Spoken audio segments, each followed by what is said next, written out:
있습니다. So right now, let's stand together, and I'll read our text in Luke 9, verses 57 to 62. I'll read it in English first. 다 일어나셔서 누가복음 9장 57절부터 62절 본문 말씀을 펴시면 제가 영어로 먼저 읽겠습니다. And then you can read them together in Korean. 그 후에 함께 한국말을 읽어보겠습니다. So beginning in verse 57, as they were going along the road, someone said to him, I will follow you wherever you go.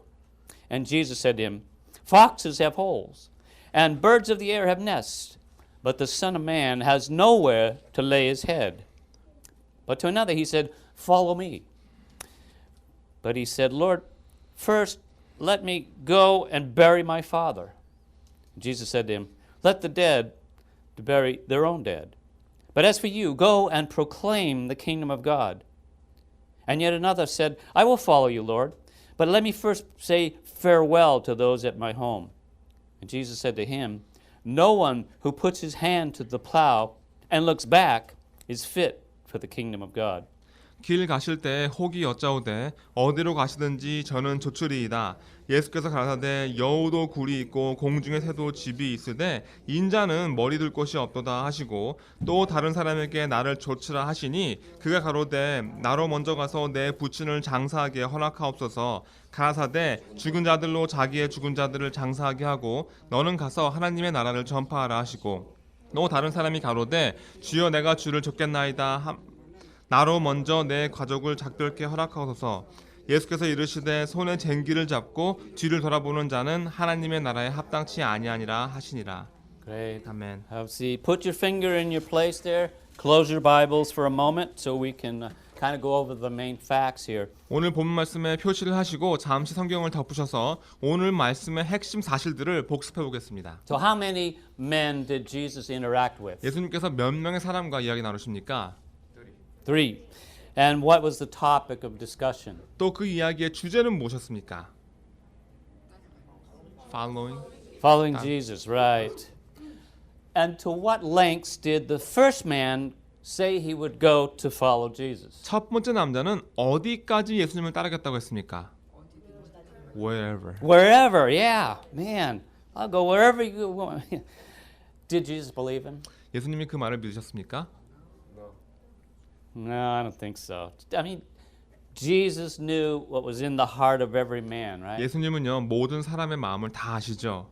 He knew their thoughts. He knew their hearts better than they even knew themselves. 그 사람들의 생각을 아시고 그들의 마음도 그들 자신보다도 더 잘 아시는 겁니다. And that's an important thing to know as we go into this story here. 오늘 말씀을 보시면서 이 부분이 정말 중요한 부분입니다. The second man was given a command by the Lord.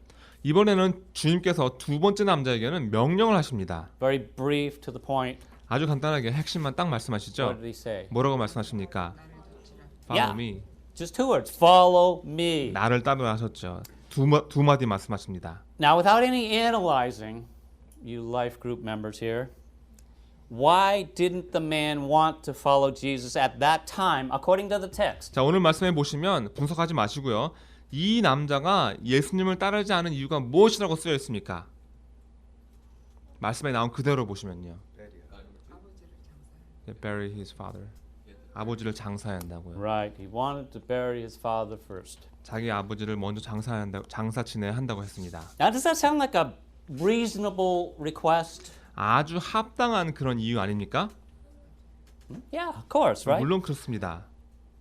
Does Jesus' rebuke of the man sound a bit harsh or unreasonable? 그렇기 때문에 예수님께서 이 남자를 꾸짖은 것이 어떻게 보면 너무 혹하거나 말이 안 되는 것처럼 들리지 않습니까? Yeah, on the surface. You gotta kind 겉만 of 보면 put yourself. 그렇죠. Gotta kind of put yourself in these guys' place. 여러분들 자신을 이 사람들의 입장이 돼 보시기 바랍니다. All right, so the third man then, he anticipated Jesus' command and volunteered his own excuse for not following. 세 번째 남자는 예수님께서 자기에게도 명령하실 것 같으니까 먼저 예수님을 따를 수 없다는 이유를 자진해서 말합니다. So what was that? 뭐라고 그럽니까? 작별 인사를 Right, yeah, he wanted to 가족들에게요. say farewell to those at home. Now, that sounds fairly reasonable, doesn't it? 이건 역시 아주 합당한 이유 아닙니까? I mean, wouldn't you want to say goodbye to your family and friends before going on a long trip? 여러분들이라면 긴 여행을 가시기 전에 먼저 가족과 친구들에게 작별 인사를 하고 싶은 것이 당연하지 않습니까? Of course. 당연하죠. Does Jesus' rebuke of this man sound unreasonable or perhaps? 역시 예수님께서 이 남자를 꾸짖으신 것이 심하게 느껴지고 말이 안 되는 것 같지 않나요? Me, I can't even say goodbye to my. Ugh. Yeah, extremely, huh? 아주 Extremely so. 극단적으로 들립니다. 인사도 못하게 한다니요. So, what do you think the true disciples were thinking at this point? 자, 그렇다면 여기서 이 참 제자라면 이 상황에 어떤 생각을 하고 있었을까요? Yeah. 어떤 생각을 하고 있었을까요? So, some think this passage is about the cost of following Jesus. 자, 오늘 말씀은요. 어떤 분들은 오늘 말씀이 예수님을 따르는 대가에 관한 이야기라고 생각하십니다. I think that's because it's in the subheading of the ESV Bible. 왜냐하면 영어본 ESV 성경본에 보시면 오늘 말씀의 부제가 그렇게 나와 있기 때문입니다. But Jesus doesn't actually tell us here in the text what the cost of following him will be. 하지만 오늘 말씀에는 예수님을 따르는 대가가 무엇이라고 말씀하시지 않습니다. He only identifies the barriers and what interferes with following him. 예수님께서는 예수님을 따르는데 방해가 되는 것이 무엇인지를 알려주시는 그런 부분입니다. And later, the cost of being a disciple, he's going to clearly lay that out in Luke 14 with the challenge for us to consider or to count the cost. 제자가 되는 대가에 대한 이야기는 누가복음 14장에 나오죠. 그곳에서 우리가 그 대가를 예산해보고 생각해 보아야 한다고 예수님께서 분명하게 말씀해 주십니다. So we're going to get into that lesson probably about 3 or 4 weeks 자, from 그 now. 말씀은 약 3주 후에 살펴보게 될 겁니다. Okay, let's open our Bibles up again to verse 57, 자, 성경을 펼치시고 다시 57절을 보시기 바랍니다. Luke 9:57. 누가복음 9장 We'll 57절입니다. go a little deeper to interpret what's going on here. 지금부터 더 깊게 어떤 일이 일어나고 있는지 해석을 해보겠습니다. That says, as they were going along the road, someone said to him, I will follow you wherever you go. 길 가실 때 혹이 여짜오되 어디로 가시든지 저는 조출이다 했습니다. Now this man was identified, and some of you have read Matthew's account, so exactly who was this man? 자, 마태복음에 나오는 이 이야기를 읽어보신 분도 계시겠지만 여러분들 이 남자가 정확히 어떤 사람인지 아십니까? scribe, 서기관이요. Right, he was an unnamed scribe. 이름은 모르지만 서기관이었습니다. Matthew 8:19. Now, 마태복음 8장 19절에 나옵니다.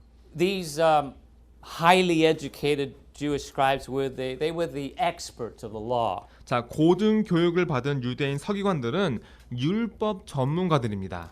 They're kind of like modern day lawyers. They were religious lawyers who interpreted the scriptural law. The same way our lawyers today interpret our laws. 오늘날 변호사와 같은 사람들인데요. 오늘날 변호사들은 법을 해석하지만 이 사람들은 성경의 율법을 번역하는 마치 종교 변호사였던 겁니다. And so most of the time these scribes were hostile to Jesus. 대부분의 경우 이 사람들은 예수님을 적대시했습니다. But here we have one who has come around. 하지만 오늘 나온 서기관은 예수님을 따라다닙니다. And in those days rabbis traveled a lot. 이 당시에 이 선생들, 랍비들은 순회를 많이 했는데요. They had students that would follow along. 제자들이 선생님을 따라다녔습니다. And so this scribe, in essence, he's telling Jesus that he wants him to be his rabbi, and he travel along with him wherever he goes. 그래서 이 서기관은 예수님을 자신의 선생으로 모시고 예수님께서 가시는 곳마다 여정을 함께하겠다고 말한 것과 마찬가지인 겁니다. And he may have been caught up in the excitement of the moment. 어쩌면 순간적으로 흥분해서 신이 나서 그런 결정을 내린 것일 수도 있겠죠. Now, why do I think that? 왜 제가 그런 생각을 한다고 We're 생각하십니까? told in Matthew 8:17 that all these healings were to fulfill what was spoken of by the prophet Isaiah, that he took our illnesses and bore our diseases. 왜냐하면 마태복음 8장 17절에 보시면 이는 선지자 이사야로 하신 말씀에 우리 연약한 것을 친히 담당하시고 병을 짊어지셨도다 함을 이루는 것을 서기관이 봤기 때문입니다. So why wouldn't this scribe be excited? 당연히 이 서기관이 신이 나고 흥분한 거죠. I mean, he knew the scriptures. 그는 성경 말씀을 아는 사람이니까요. He knew that they were being fulfilled right before his very eyes. 이 말씀이 자기 눈앞에서 성취되는 것을 보게 된 겁니다. And so he proclaims, I will follow you wherever you 그래서 go. 어디 가시든지 내가 조치리다 한 겁니다. And I can't help but think this must have been an emotional statement. 제가 보기에는요 아주 감정적인 상태에서 말한 것이라고밖에 생각할 수 없습니다. I mean, it takes great courage for a scribe like this to make this kind of proclamation. 왜냐하면 서기관이라는 사람이 이런 선포를 했다는 것은 아주 큰 용기가 있어야만 가능한 일이기 때문이죠. You think he was sincere? 이 서기관이 진심이었을까요? Yeah, I think so. 그런 것 같습니다. And what better man could there be to follow Jesus than a converted scribe? 사실 이 사람보다 예수님을 따르는 데 있어서 개종한 서기관보다 더 적합한 사람이 어디 있겠습니까? I mean, think about it. He could testify that, he's left the leaven of the Pharisees to follow Israel's Messiah. 이런 사람이 예수님을 따르면 자신이 바리새인의 누룩을 버리고 이사야에서 말하는 메시아를 따르고 있다고 간증할 수 있기 때문이죠. You think his offer to follow was a temporary deal? 또 서기관이 이 말을 할 때 자신이 잠깐만 따르겠다고 했을까요? What do you think, Philip?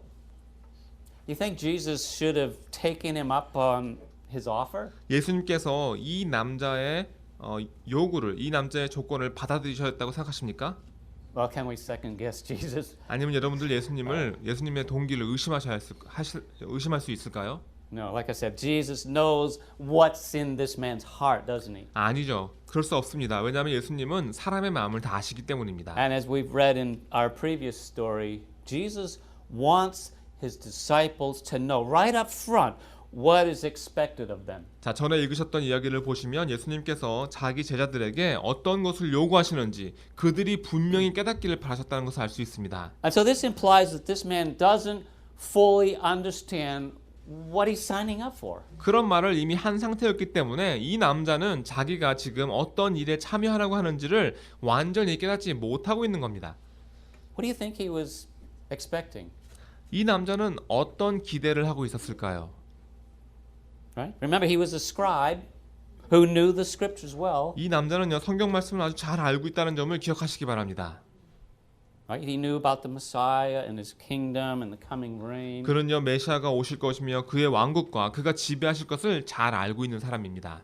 So what do you think he was expecting from following Jesus? 그렇다면 서기관이 이런 예수님을 따르면서 무엇을 기대했을까요? Perhaps a place in the kingdom, right? 아마 왕국에서 자리 하나를 원한 거 아닐까요? Get in on the ground floor, right? 아주 좋은 자리를 얻을 수 있을까 기대한 것일 수도 있습니다. This man thought he was offering the greatest possible commitment when he said, I'll follow you wherever you go. 이 사람이 어디로 가시든지 좋겠다고 말을 했을 때 자기 자신이 할 수 있는 최고의 헌신을 예수님께 드린다고 생각했을 겁니다. Now, by the way, what about you? What about us? Huh? 그렇다면- Will you go where Jesus goes? 그렇다면 여러분은 어떻습니까? 우리는 어떤가요? 우리라면 예수님이 어디로 가시든지 따를 수 있을까요? Do you have the same level of commitment that even this man had 여러분 적어도 이 남자 정도의 헌신을 갖고 계십니까? to follow Jesus wherever he 예수님이 goes? 어디로 가시든지 따르실 수 있습니까? Now, the response Jesus gives to all three men, it begins the same.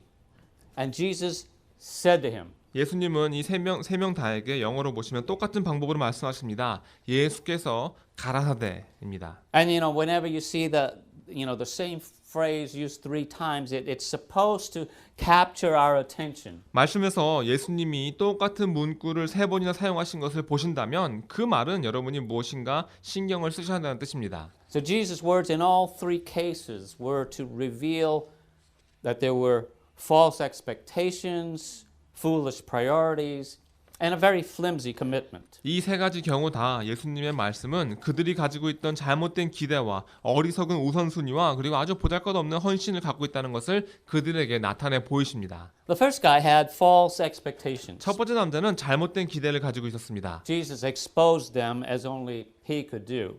예수님께서 그걸 드러내 보이시는데요. 예수님만이 그렇게 하실 수 있죠. And it's revealed in his response to this overzealous scribe. 아주 열정적으로 보였던 이 서기관의 말에 예수님께서 대답하시는 것을 들어보면 알 수 있습니다. And he he tells the scribe, he says, hey, we're not going to the Hilton. This is not going to be what you think or what you're used to. 쉽게 말하면 예수님께서 이 서기관한테 지금 우리 힐튼 호텔 가는 거 아니고 네가 생각하는 것처럼 익숙한 그런 여정이 아니다라고 말씀하시는 겁니다. Right, in verse 58, Jesus said to him, foxes have holes and birds of the air have nests, but the Son of Man has nowhere to lay his head. 58절에서 예수께서 가라사대 여우도 굴이 있고 공중에 새도 집이 있으되 인자는 머리 둘 곳이 없다고 하셨습니다. So what do foxes and birds have that the Son of Man doesn't have? 여우와 새는 가지고 있었지만 인자는 없었던 것이 무엇입니까? Tio? Yeah, right. 집이죠. 집이 없었습니다. Where's Jesus' home? 예수님의 집은 어디입니까? Yeah, in heaven with the Father, right? 하나님 아버지와 함께 하늘나라가 집이시죠. Or he said, my kingdom is not of this world, right? 그래서 영어로 보시면 이 세상에 내 나라는 이 세상에 속한 것이 아니라고 말씀하신 겁니다. Well, this man must have anticipated that the disciples were going to be leading the good life, a life of personal comfort. 이 남자는 제자들이 좋고 아주 다들 편한 삶을 살게 될 거라고 생각한 것 같습니다. And Jesus tells him that this is not the case. 예수님은 그렇지 않다고 말씀하신 거고요. In fact, when we take this story in the context of Luke 9, the events that happened just prior to this were in verses 51 through 56. 사실요 누가복음 9장을 전체로 다 보시면 오늘 이 이야기는 51절부터 56절에 나오는 이 이야기가 일어나기 전에 바로 전에 51절부터 56절에 일어나는 사건이 있다는 것을 알 수 있습니다. So it says, when the days drew near for Jesus to be taken up, he set his face to go to Jerusalem, and he sent messengers ahead of him, and they went and they entered a village of the Samaritans to make preparations for him. But the people did not receive him because his face was set toward Jerusalem. And when his disciples, James and John, saw it, they said, Lord, do you want us to tell fire to come down from heaven and consume them? But he turned and he rebuked them, and they went on to another village. 예수께서 승천하실 기약이 차감해 예루살렘을 향하여 올라가기로 굳게 결심하시고 사자들을 앞서 보내심에 저희가 가서 예수를 위하여 예비하려고 사마리아인의 한 촌에 들어갔더니 예수께서 예루살렘을 향하여 가시는 거로 저희가 받아들이지 아니하는지라 제자 야고보와 요한이 이를 보고 가로되 주여 우리가 불을 명하여 하늘로 쫓아내려 저희를 멸하라 하시기를 원하시나이까. 예수께서 돌아보시며 꾸짖으시고 함께 다른 촌으로 가시니라. So this was not the first time, nor would it be the last time that Jesus would be rejected. 예수님께서 거절을 받으신 것이 이번이 처음도 아니고 마지막도 아닙니다. Remember, he'd been rejected by the Gadarenes, even after driving out the legion of demons from the demoniacs. 여러분들 예를 들면 거라사인 땅에서 귀신 들린 사람에게서 귀신의 그 군대를 쫓아내시고 난 다음에도 사람들이 예수님을 거부했다는 것을 기억하십니까? Nazareth didn't want him. 또 나사렛 Capernaum 사람들도 didn't want 예수님을 him. 원하지 않았습니다. 가버나움에서도 예수님을 원하지 않았습니다. Jerusalem's not going to want him either. 또 예루살렘도 예수님을 거부하게 될 것입니다. So many examples. The Samaritans, they didn't even want him to sleep in their village. 사마리아인들은 자기 동네에서 예수님이 자는 것도 허락하지 않았습니다. And so with this fresh on Jesus' mind, he says, the Son of Man has nowhere to lay his head. 이런 일들이 막 일어난 상태였기 때문에 예수님께서는 인자는 머리 둘 곳이 없다고 말씀하신 겁니다. The scribe did not know what to expect. 서기관은요 어떤 기대를 해야 되는지 알 수가 없었죠. Right? He had false expectations. 잘못된 기대를 가지고 있었던 겁니다. And so that's the first thing about Jesus that's made known, that he had nowhere to lay his head. 예수님께서 제일 먼저 알게 해주신 것이 바로 인자가 머리 둘 곳이 없다는 거였습니다. And so with that said, he turns to another man. 그 말씀을 하시고는 이번엔 다른 사람에게 말씀하십니다. Verse 59, to another he said, follow me. But he said, Lord, let me first go and bury my father. 59절에 보시면 예수님께서 다른 사람에게 나를 좇으라 하시니 그가 가로되 나로 먼저 가서 내 부친을 장사하게 허락하옵소서 합니다.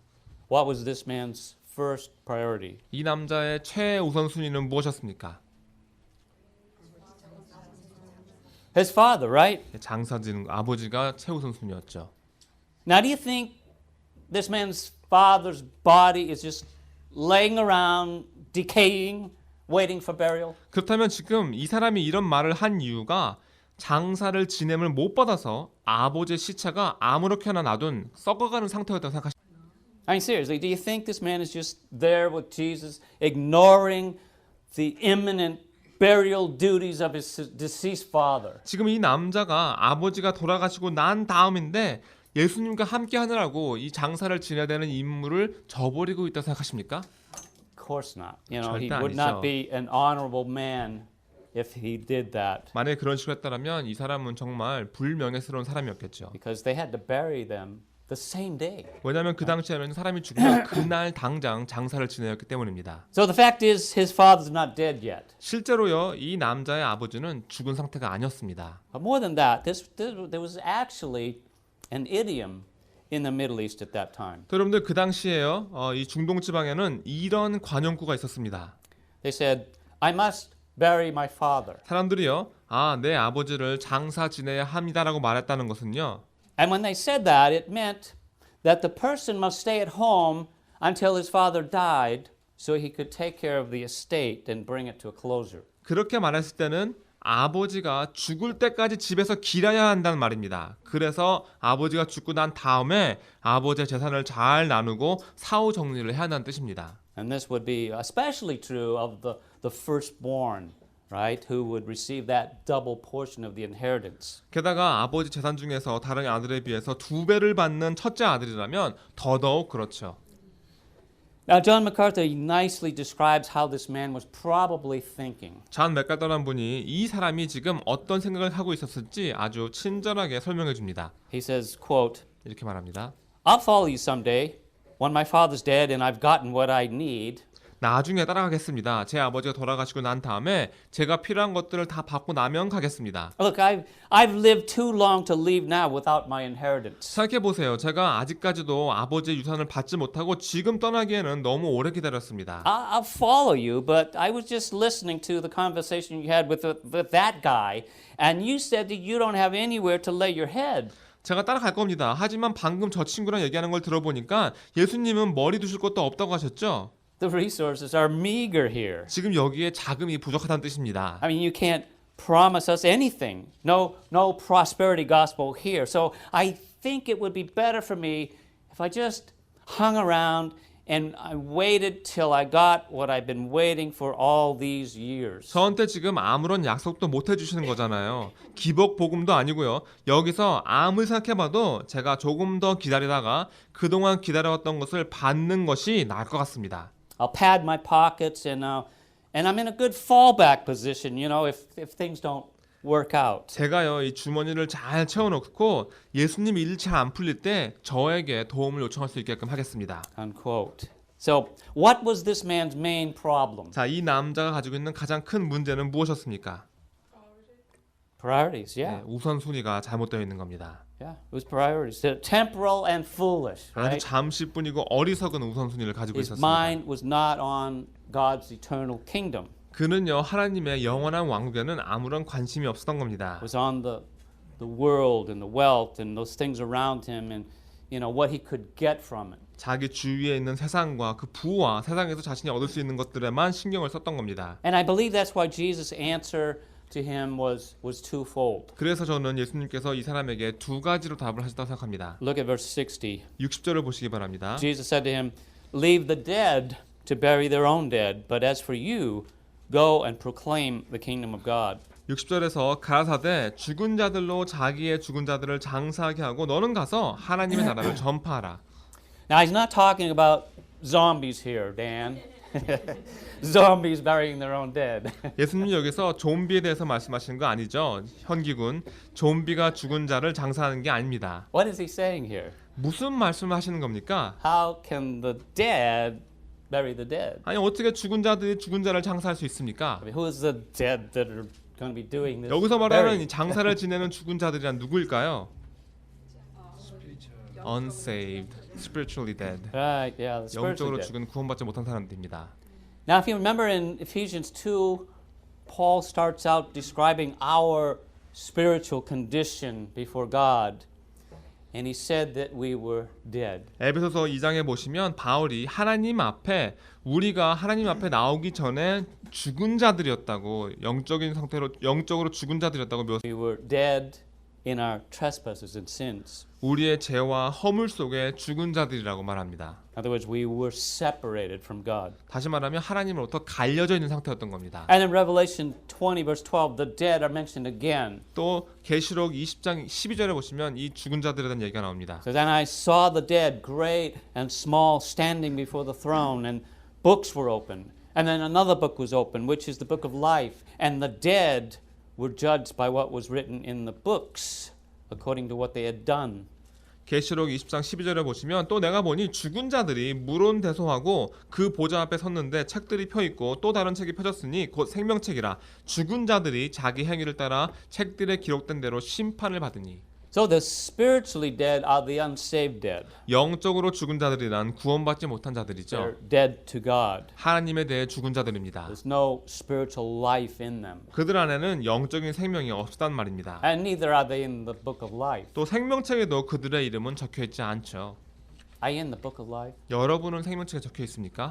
Have you been saved? 여러분도 구원받으셨나요? Do you trust Jesus Christ? Will you follow him without conditions? 여러분들 그리스도를 신뢰하십니까? 무조건적으로 예수님을 따르실 겁니까? So this man wanted temporal things of the world and allowed them to be a barrier to following Christ. 이 남자는 세상에 잠시뿐인 것들을 원했습니다. 그리고 이런 것들이 그리스도를 따르는데 방해물이 되게끔 스스로 허용한 겁니다. Is anything in this world more important than following Jesus Christ? 이 세상에서 예수 그리스도를 따르는 것보다 더 중요한 것이 있을까요? So Jesus rebukes him in the second part of his answer. He says, "But for you, go and proclaim the kingdom of God." 자, 예수님 대답하신 것의 두 번째 부분에서 남자를 너는 가서 하나님의 나라를 전파하라고 꾸짖으십니다. This is part of following Jesus. 이것도 예수님을 따르는데 한 부분이죠. Right? We're called to come into the kingdom of God, and from that point on to go and proclaim the kingdom with all its glories and blessings and benefits. 하나님의 나라로 들어오라는 그런 부르심을 받고 그때부터는 하나님의 나라를 전파하는 겁니다. 하나님 나라의 영광과 축복과 유익함을 다 알리는 겁니다.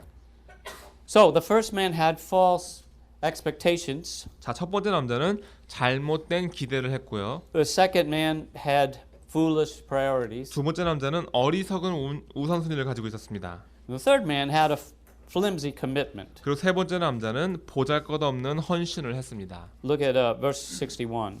61절에 보시기 바랍니다. Yet another said, "I will follow you, Lord, but first let me say farewell to those at my home." 또 다른 사람이 가로되 주여 내가 주를 쫓겠나이다마는 나로 먼저 내 가족을 작별케 허락하소서. Now this man, he's probably figured out by now that he was next in line to be asked to follow.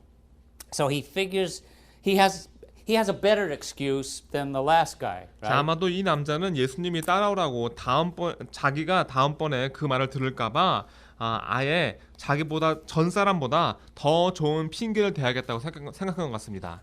I mean, he's not going to wait for his father to die and then take, the 30 days to mourn the death and up to a year to settle the estate. 자, 아버지가 죽기를 기다릴 수가 없다 생각한 거죠. 그랬다가는 아버지의 죽기를 기다리는 데만도 30일이 아버지가 죽은 것을 기리는 것만 해도 30일이 걸리고 그 재산을 정리하는 데는 1년까지 걸리기 때문에 그 별명이 좋지가 못했던 겁니다. He simply wants to say farewell to those at home. 그래서 자기 가족들에게 작별 인사만 하겠다고 말을 한 거죠. Now, maybe it'll take a few days or a week to pack, 뭐 어쩌면은 짐 정리를 하느라고 며칠에서 몇 주 정도 걸릴 수도 있겠죠. Or maybe he could even raise some money to take with him. 또 자기가 가져갈 수 있는 돈을 마련할 수도 있겠죠. So what's wrong with his request? 자, 이런 부탁에 뭐가 문제가 있는 겁니까? Doesn't sound too unreasonable, does it? 제가 듣기에 크게 말이 안 되는 부탁은 아닌 것 같은데요. What did Jesus know that we don't? 그렇다면 우리는 알 수 없지만 예수님은 아셨던 것이 무엇일까요? What do you think? 예수님은 그 남자가 예수님을 떠나면 다시 돌아오지 않을 거라는 것을 아셨던 겁니다. Yeah, it probably meant that his family, his close friends would dissuade him from following Jesus. 아마도 이 남자의 가족이나 친한 친구들이 예수님을 따르는 이 사람을 설득시켜서 못 가게 했을 수도 있겠죠. It happens all the time, right? 항상 일어나는 일입니다. You know, peer pressure, pressure from home and family and friends. 친구들이나 가족이나 주위 사람들이 여러분들에게 부담을 주. Oh, you don't want to get too involved or become, one of those extremists. 너무 한 부분에 치우치면 좋지 않아요. 여러분 또 너무 관여하면 안 됩니다. And you have family commitments, right? 가족한테도 헌신하는 것을 잊으면 안 되겠죠?라고 말합니다. There's no shortage of skeptics and fools in the world. 여러분들 이 세상에는요 항상 수많은 비판자들과 어리석은 사람들이 가득합니다. And some of them might even be in your own family. 또 여러분 가족 중에도 그런 사람이 있을 수도 있습니다. What was this man's main problem? 이 남자의 가장 큰 문제는 무엇이었습니까? What was his barrier to following Jesus? 예수님을 따르는데 이 사람을 방해하는 것이 무엇이었나요? Family. 가족이었던 거죠. Yeah. I think he put family first before God. 그는 하나님보다 가족을 더 앞에 둔 것입니다. His family, obviously, his family was his priority. 자기 가족이 그의 최우선순위였던 겁니다. His family and friends came before Christ. 자신의 가족들과 친구들이 그리스도보다도 앞에 서 있던 겁니다. And Jesus is saying you cannot put anyone, mother, father, sister, brother, husband, wife, girlfriend, boyfriend, etc., before Jesus Christ. 예수님께서는 그 누구도 아버지도 어머니도 누이도 형제도 남편도 아내도 여자친구 남친구도 그 누구도 예수 그리스도 앞에 두시면 안 된다고 말씀하십니다. Jesus must take first place in all things. 모든 일에 예수님이 첫 번째 자리를 차지하셔야 합니다. He is above all things. 만유 위에 계신 주님이시기 때문입니다. And all good things come out of that commitment and that relationship with Jesus Christ. 그리고 예수 그리스도와 교제하고 헌신할 때 모든 선한 것이 나오는 겁니다. And by the way, the good things also will include God's great love being manifested through us to others. 그런 even our 선한 것 중에 family. 하나는 우리를 통해서 다른 사람들에게 보여지는 하나님의 큰 사랑이기도 합니다. So the last Jesus said to him statement came in verse 62. 자, 62절에 보시면 마지막으로 예수께서 가라사대 하신 말씀이 나옵니다. He said, no one who puts his hand to the plow and looking back is fit for the kingdom of God. 예수께서 이르시되 손에 쟁기를 잡고 뒤를 돌아보는 자는 하나님의 나라에 합당하지 아니하니라 했습니다. That seems to be a very hard statement. 아주 어려운 그런 말 같지 않습니까?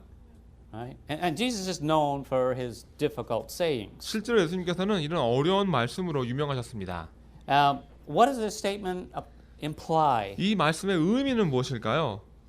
Sounds pretty right on to me. Anything less than full surrender, total commitment, and complete devotion, it causes you to fall short of being a disciple of Jesus. 완전히 순복하고 완전히 헌신하고 완전히 내어놓지 않으면 예수 그리스도의 제자가 되기에 부족하다는 말입니다. Pretty strong statement, isn't it? 아주 강력한 말씀이죠. I mean, it's like Jesus saying, look, if you're going to follow me, you can't let your family get in the way. 예수님이 자 나를 따라오려면 너희 가족이 방해물이 돼서는 안 된다 하신 겁니다. You got to be willing to cut all the ties when it comes to your family.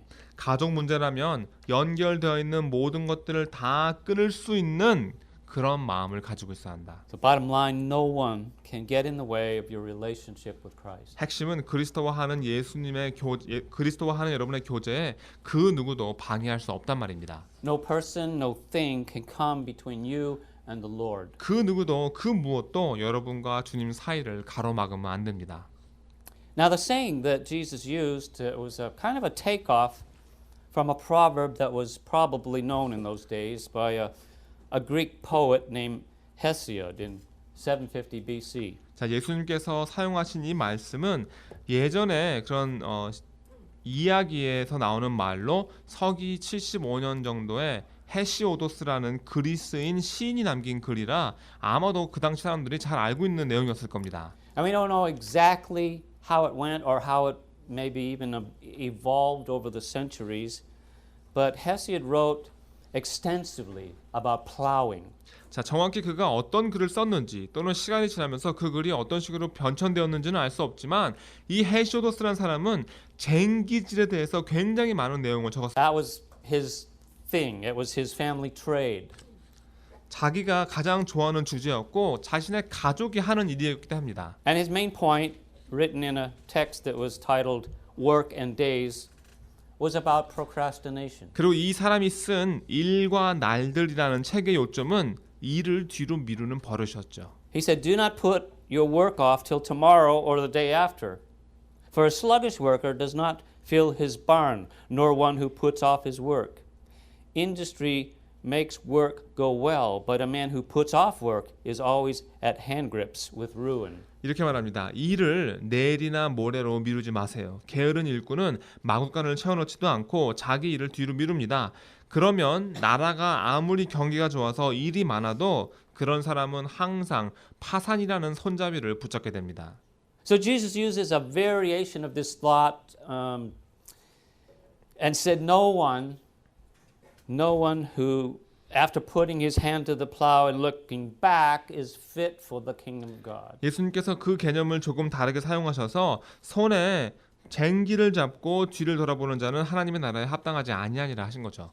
It's kind of like saying you can't put off this commitment. 말하자면 이 헌신은 뒤로 미룰 수 있는 헌신이 아니다 하신 겁니다. It's the most important commitment you can make, 여러분이 할 수 있는 가장 중요한 헌신이기 때문이죠. and you must make it wholeheartedly. 그리고 온 마음을 다해서 하셔야 합니다. You cannot have a divided heart. 갈려진 마음으로는 할 수 없습니다.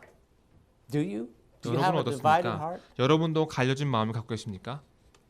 Have you put off committing your life to following Jesus in lieu of some other priority in life? 여러분도 여러분 삶에 다른 우선순위들 때문에 그리스도를 따르는데 헌신하는 삶을 뒤로 미루고 계신 것은 아닙니까? All right, so let's. I don't know why the time is going by so slow. Let's. I'm not talking that fast. Let's get into the applications of this story. 자, 이제 오늘 이야기에 적용하는 방법을 놓고 이야기해 보겠습니다. I think you guys just need to talk more. 여러분들이 얘기를 더 많이 하셔야 될 것 같습니다. What are some of the applications we take away? 자, 오늘 이야기를 어떻게 적용시킬 수 있을까요? The first man, the scribe, he never went on to follow Christ once he heard about the expectations. 첫 번째 남자였던 서기관은 예수님의 그 요구를 듣고서는 더 이상 그리스도를 따르지 않았습니다. We might have moments when we get caught up in the emotion of following Jesus. 우리도 예수님을 따르다가 아주 감정적인 선택을 낼 때가 있습니다. No matter what it might be. Maybe your prayer was answered, somebody was healed. 누가 치유를 받거나 누가 기도 응답을 받거나 그러면 아주 감정적이 될 수가 있죠. Perhaps we come to understand a little bit about God's love or the greatness of His kingdom or the value of eternal life. 또 어쩌면 하나님의 사랑과 하나님의 왕국의 위대함과 그리고 그 영생의 값어치에 대해서 깨달아서 아주 감정적일 수도 있습니다. And we think or we say, Lord, I'll follow you wherever you go. 그래서 그런 상황에 주님 어디들 가시든지 따라가겠습니다 한 거죠. And the first place He leads you, you complain, you question, you doubt, and you turn in the other direction for the comforts that you used to. 그렇게 말해놓고 예수님께서 정작 처음으로 데려가자 불평하고 의문을 하고 의심하고 왔던 길로 되돌아가는 겁니다. 여러분에게 익숙했던 그 편안함을 찾게 되는 거죠. We need to have realistic expectations of what living the Christian life means. 우리는요 그리스도인의 삶을 산다는 것이 정확히 어떤 의미인지를 아주 현실적인 예상을 해봐야 됩니다. It doesn't mean that you will experience great personal comfort. 그리스도의 삶이 아주 편안한 개인적으로 아주 편안한 삶을 산다는 뜻이 아닙니다. It doesn't mean that all your troubles will miraculously disappear. 또 여러분의 모든 문제점들이 기적적으로 사라진다는 말도 아닙니다. Right? Don't let things get in the way of following Jesus. 예수님을 따르는데 방해가 되는 것들을 여러분들 다 치우셔야 됩니다. Don't let your comfort or your possessions or your family be a barrier to following Jesus. 여러분들의 편안함이나 여러분들의 소유나 여러분들의 가족들이 예수님을 따르는데 방해물이 되지 않게끔 하셔야 합니다. Right? Following Jesus doesn't mean that you'll be cured of your cancer and live a long life. 여러분들 그리스도를 따른다고 해서 여러분들의 암이 치유를 받고 장수를 한단 말도 아닙니다. It does mean the promise of eternal life. 하지만 영생을 약속받는다는 뜻입니다. Right? This world is not our home because our citizenship is in heaven with Christ. 우리의 시민권은 그리스도와 함께 하늘나라에 있기 때문에 이 세상은 우리 집이 아니기 때문입니다. And as Jesus had nowhere on earth, he called a permanent home. The truth that this world is not the home of a disciple is made clear. 예수님은 이 땅에서 자신의 지속되는 집이라고 생각한 것이 없었습니다. 그렇기 때문에 사실 이 세상은 제자들의 집이 아니라는 것을 우리에게 분명하게 말씀해 주신 겁니다. When Jesus calls us to follow him, obedience to that call is a full commitment and it requires an immediate focus on the will of God to let go of the concerns of this life. 예수님께서 예수님을 따르라고 우리를 부르시면 그 부르심에 순종한다는 것은 우리가 완전히 헌신한다는 뜻이고 그렇게 하려면 우리가 하나님의 뜻에 즉시 집중해야 되고 이 세상의 근심들은 다 버려야 합니다. God's will for his followers to proclaim the gospel truth and as we encounter those who need to hear it. 예수님을 따르는 사람들이 복음을 들어야 하는 사람들을 만날 때마다 이 진리의 복음을 전파하는 것이 하나님의 뜻입니다.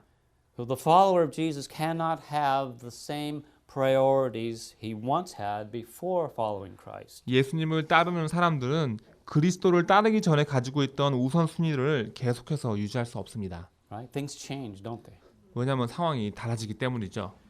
And the commitment required to be his disciple, it might even separate us from our closest relationships, even family relationships. 그리고 예수님의 제자가 되는데 요구되는 이 헌신이라는 것은 우리를 가장 가까운 교제, 심지어는 가족들과의 교제까지도 끊게 만들 수도 있습니다. So what do you think the one timeless truth is of this passage? 자, 오늘 말씀 속에 시간이 아무리 지나도 바뀌지 않는 진리가 하나 있다면 무엇일까요? If we're to follow after Jesus and be a disciple of his, we must have a radical commitment. 우리가 예수님을 따르고 예수님의 제자가 되려면 극단적인 헌신을 하란 말입니다. We must remove all the barriers and all the cares and the affairs of this life. They all must bow to the priority of obeying Christ. 모든 방해가 되는 것들을 치우고 인생의 모든 근심과 염려를 다 버리고 그리스도께 순종하는 것을 최우선순위로 삼으라는 부르심에 우리가 절해야 됩니다. 엎드려야 합니다. Amen. 아멘.